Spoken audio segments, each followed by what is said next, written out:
right, let's talk about camera angles and shot sizes. So where you put the camera is super important relative to your subject because the viewer sympathizes with the lens. Cameras are pretty incredible. Before cameras were invented, if I wanted to show you something, I would have to take you to the thing to show it to you. But now, with camera technology, it's like I've scooped your eyeball out and ran over and held it up to the thing, and you get to see it remotely. And so I really want you to remember that the viewer sympathizes with the lens. It's like the viewer is there, and you've put their head where you've put the camera. So let's look at shot sizes.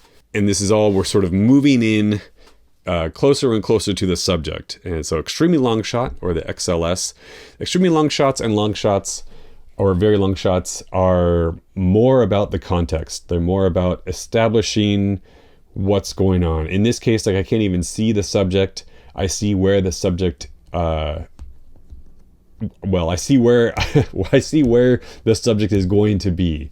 And especially here, right? I'm starting to build an awareness of the subject situation. Extremely long shots, very long shots, these are all about context. Long shot frames the subject in the full body. Medium long shot cuts off like around the knees. Sometimes this is called the American shot, because at the explosive growth of American cinema, the Western was a huge driving force, right? And what was important that was hanging below the waist for Westerns? The subject's guns, right? So this is sometimes called the American shot. Mid shot crops about the waist. Medium close-up crops like kind of through the chest. Close-up, you have at least the whole head of the subject. BCU or ECU or VCU, so big close-up, extreme close-up, very close-up.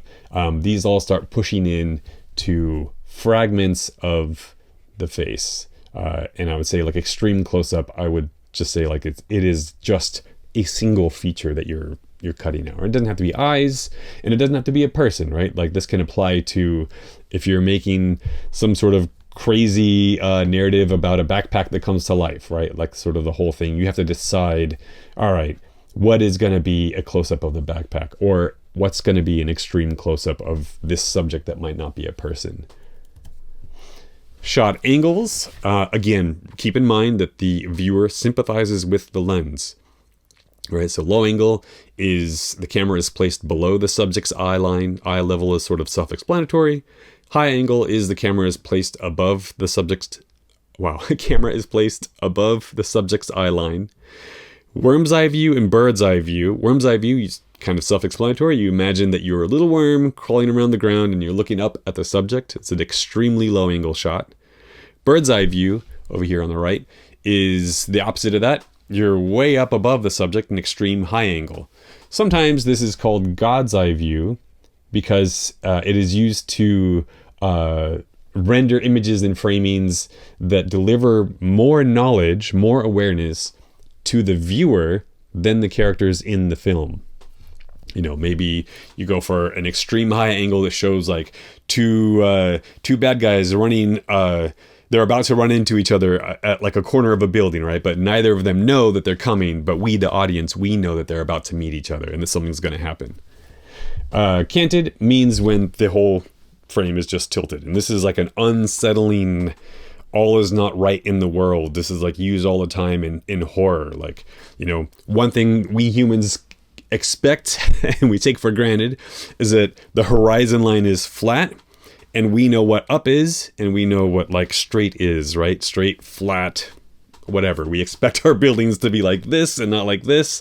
Anyways, and so yeah, canted is like all is not right in the world. Something is off. It could be subtle, like I'm not sure what's happening, but something is off. Or it could be like, no, the slime monster is chasing me down the hallway.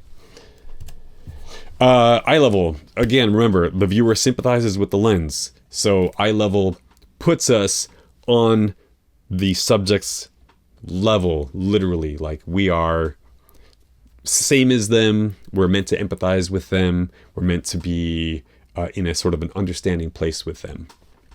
It's a very humanizing camera angle.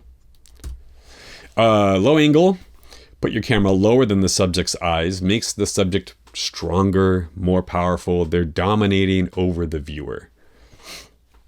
Hans Gruber knows all about it. Oh, rest in peace. And with our lightweight compact cameras, it's very, very easy to get mobile with the camera, especially like if you're shooting with a cell phone, you can put that thing on the floor and do like worm's eye view, extreme low angles very easily. But even like DSLRs or even like a camcorder, like it's easy to move it around. High angle, placing the camera higher than your subject makes the subject weaker, less powerful, they're vulnerable. So yeah, like especially in this case, we have a 2-shot. And so this high angle placement, but with the camera relatively lower than this character here, Voldemort, sets up like a really, really, really clear power dynamic between these two characters for us, the viewer, to understand. All right, it's super easy, like I said, to get your camera down low. It's super easy to get your camera up high, like just a really tall tripod. Get your tall friends, sit on their shoulders, climb a tree with your camera. Like, be careful, right? But like these things, especially small DSLRs and cell phones, are so easy to shift in space to make a more interesting and dynamic composition. Climb a tree with it, stand on a chair or a ladder. I had a student once shot a scene in their kitchen, and it was just like so interesting. It was a really, really mundane space.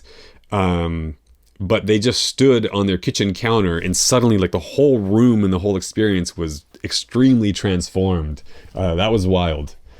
I think about that like every time I go into my kitchen now. I'm like, oh wow, like I've never stood on my kitchen counter and looked around this space from that perspective. All right, yeah, if you're using a smartphone, I've had many students tape their smartphones to their ceilings, to their ceiling fans. Here's just me using the C-clamp to clamp my old iPhone to a ceiling fan. Obviously, be careful. Like, I don't want anyone to break their gear. But yeah, like it's especially smaller recording devices that are quite capable these days are very easy to place all over. Like, I got this awesome shot of Millie coming up the stairs by literally just resting my phone on the banister railing.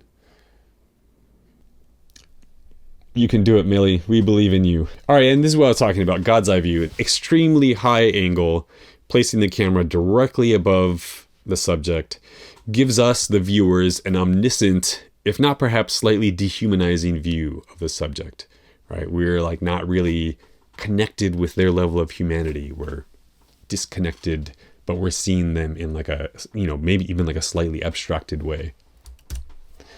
Worm's eye view, extreme low angle. There's stories of Orson Welles on the set of Citizen Kane wanting to get the camera lower. No, it's got to be lower. I've got to make the subject seem like more and more menacing. And they ended up like ripping up the floor and digging a hole into the ground of the set so they could get the camera further down.